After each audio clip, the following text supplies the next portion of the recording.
ঢেকিয়াজুলিৰ ৫ নৈৰ ভূতপৰা গাঁৱত অঘটন পথৰ দাঁতিত থকা গাঁতত সোমাই এজন লোকৰ মৃত্যু ঘটে জিঅ' মোবাইল নেটৱৰ্ক কোম্পানীয়ে খান্দি থোৱা এটা পৰিত্যক্ত গাঁতত পৰি একেখন গাঁৱৰে বিৰছা বাৰহৈ নামৰ এজন দৰিদ্ৰ শ্ৰমিকৰ কৰুণ মৃত্যু ঘটাৰ অভিযোগ উত্থাপিত হৈছে স্থানীয় লোকৰ অভিযোগ অনুসৰি জিঅ' কোম্পানীয়ে খান্দি থোৱা গাঁতটো মৰণ ফান্দলৈ পৰিণত হৈছিল হাজিৰা কৰিবলৈ গৈ ঘৰলৈ উভতি আহি থকাৰ সময়ত দুৰ্ভাগ্যবশতঃ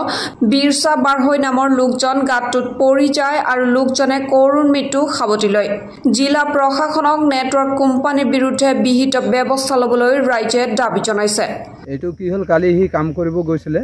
কাম কৰি সন্ধিয়া সময়ত আহি থাকোঁতে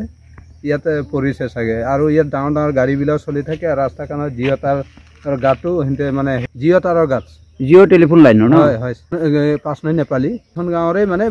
সিহঁতৰ ইয়াতে থাকি ইয়াতে হাজিৰা চাজিৰা কৰি খায় সিহঁতৰ ভনী জোঁৱাই আছে তাতে থাকে এইটো আমাৰ গাঁৱৰ এজন মানুহ আছিল টেলিফোন লাইনৰ এইটো কিবা জিঅ'ৰ টেলিফোন লাইনৰ গাঁত খান্দি থৈছে পুতি থোৱা নাই আৰু বজাৰ কৰি আহি থাকোঁতে মানুহটো সৰি পৰিল আৰু মানুহটো ঢুকাই থাকিলে এতিয়া আমাক এই গাঁতটোত পৰি আছে ইয়াৰ জিঅ'ৰ হয় আৰু ইয়াৰ বিহিত ব্যৱস্থা কৰিব লাগে আৰু চৰকাৰে ইয়াক মানে ক্ষতিপূৰণটো ভৰিব লাগে কিয় বুলি ক'লে গাঁত খান্দি পেলাই জধাই মধাই গাঁত খান্দি পেলাই থৈ দিয়ে নাথাকে স্কুলীয়া পলিও পৰিব পাৰে কালি গাড়ী আহোঁতে চাইড দিওঁতে কোনোবা বেলেগ মানুহ পৰিব পাৰে ইমানটো ঢুকাই থাকিল এওঁৰ নামটো বিৰছা বাৰহৈ ঘৰটো ৫ নৈ নেপালী পৰে মোটামুটি ৪৫ বছৰমান হ'ব এওঁৰ ঘৰত আৰু এজন বেমাৰী আছে এওঁই ঘৰ চলাই আছিলে বেমাৰী এজন আছে উঠিব নোৱাৰে তাক মানে পোহপালন কৰি আছিলে পেৰালাইজ টাইপৰ আছে মানে তাৰ ভাইটো ইয়াৰ সৰু ভাইটো এই গাঁৱৰ এই বজাৰ কৰি আহি থাকোঁতে সৰি পৰিলে ইয়াত গাঁতটো